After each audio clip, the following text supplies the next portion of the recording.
안녕하세요. 절세로 미래를 바꾸는 김효은의 기사입니다.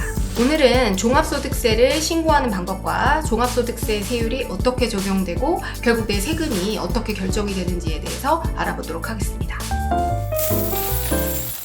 종합소득세를 신고하는 방법은요, 크게 두 가지가 있는데요. 추계를 하는 방법, 그리고 기장을 하는 방법 두 가지입니다. 우리는 둘 중에서 유리한 방법으로 선택을 해서 신고를 진행해 주시면 되고요. 추계를 한다는 것은 우리가 평소에는 장부를 기장하고 있지 않다가 그냥 세법에서 정해준 산식에 따라서 세금을 납부하게 되는 건데, 장부를 기장하지 않았기 때문에 법에서 열거한 소규모 사업자를 제외하고는 가산세가 부과되는 것이 원칙입니다.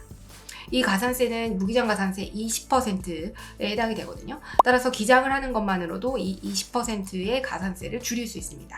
무기장 가산세가 부과되지 않는 소규모 사업자의 경우에만 추계를 하는 것이 유리할 수 있다. 이렇게 보시면 되겠고요. 추계하는 방법을 선택하기로 한 경우에는 우리가 업종별로 총 수익 금액이라고 하는 거, 매출액에 따라서 또 두 가지로 나뉘게 되는데, 단순 경비율과 기준 경비율이 그것입니다. 이때 총 수익 금액은요, 2021년도 수익 금액을 기준으로 해서 판단을 하시면 되고요. 신규 사업자는 그럼 어떡하냐? 신규 사업자의 경우에는 우리가 기장하는 방법은 나중에 이제 간편장부라고 해서 무조건 정해지게 되고, 단순이냐 기준이냐, 신규 사업자 매출액이 없기 때문에 2021년도 매출액이 없기 때문에 2022년도 매출을 가지고 판단하게 됩니다. 2022년도 매출액이 복식부기자다라고 하게 되면 기준경비율 대상자에 해당이 되거든요.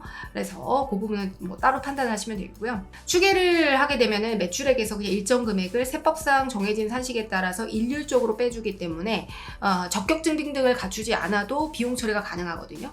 그래서 사업주 입장에서는 좀 편리한 장점이 있죠. 반면에 이제 무기장 가산세가 부과되고 단순 경비율이 아니라 기준 경비율인 경우에는 세금이 장부를 기장하는 방법에 비해서 훨씬 많이 부과되는 경우가 대부분입니다. 따라서 단순 경비율 대상자면 우리가 추계를 하는 것이 대부분 유리하고요. 그렇지 않다면은 기준 경비율 대상자라면 웬만하면은 기장하는 방법으로 신고를 하는 것이 절대적으로 납세자 입장에서는 유리합니다. 그리고 이제 사업 시작 후에 결손이 발생한 경우에는 세금을 아예 안 낼 수 있는데, 이 추계 방법을 선택하게 되면 무조건 순이익이 나오도록 되어 있거든요. 그래서 세금을 납부하도록 되어 있기 때문에 기장을 하는 것이 유리합니다. 결론적으로 단순 경비율 대상자가 아니라면 기장하는 방법을 제가 추천을 드리겠고요. 자, 그럼 기장을 하는 방법 선택했다라고 하게 되면 또 두 가지로 나뉘게 돼요. 이것도 마찬가지로 2021년도의 총수익 금액, 매출액을 기준으로 판단을 하시면 되고요.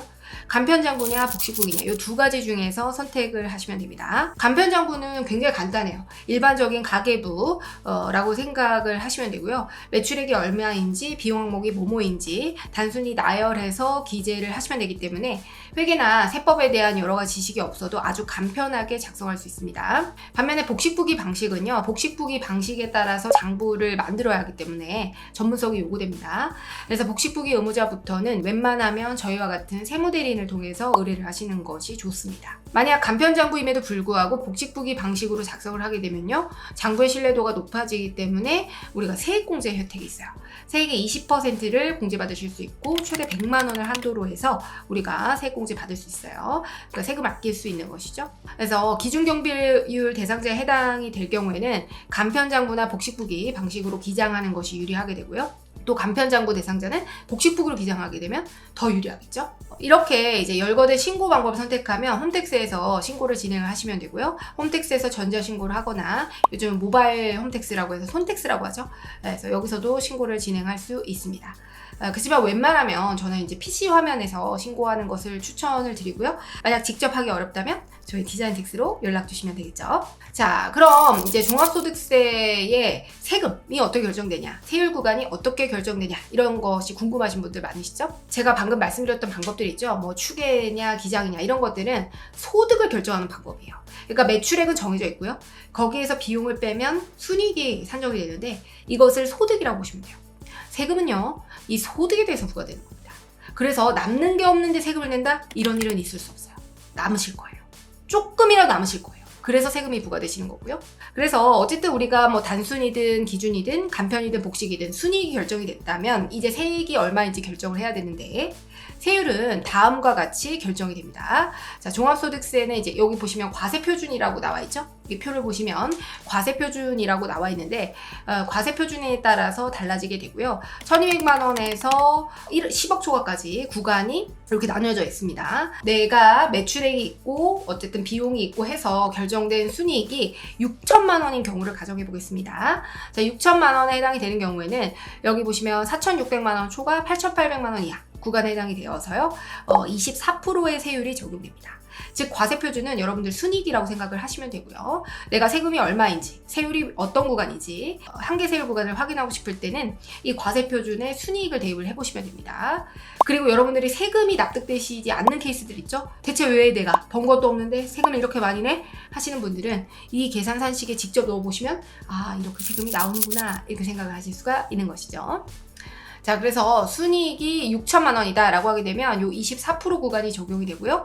24%를 곱하고 522만 원, 요 누진공제액이라고 하는 걸 차감해 주시면 됩니다.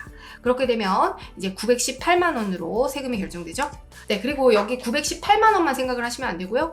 여기에는 이제 지방세라고 해서 10%가 추가적으로 부과되거든요. 그래서 91만 8천 원을 함께 생각을 하셔서 한 약 1,000만 원, 그러니까 6천만 원이면 한 1,000만 원 정도 세금이 부과되는 거예요. 꽤 되죠. 그렇지만 우리가 실효세율을 보면요. 한 16% 정도 됩니다. 16% 정도. 그래서 16% 정도의 세금을 납부하게 되는 거예요. 뭐 금액적으로 커 보이지만 어쨌든 이렇게 비율로 보면 그렇게 크지 않기 때문에 이렇게 고려하셔서 세금을 준비하셔야 됩니다.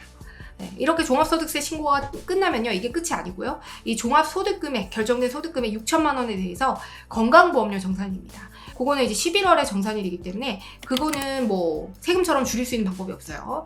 무조건 내셔야 돼요.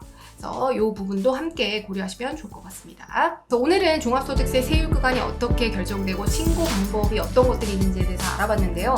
세금은 1년치가 한꺼번에 부과가 됩니다. 그렇기 때문에 미리미리 세금을 준비하는 것이 좋겠죠. 네, 그럼 지금까지 이장됐습니다. 감사합니다. 안녕.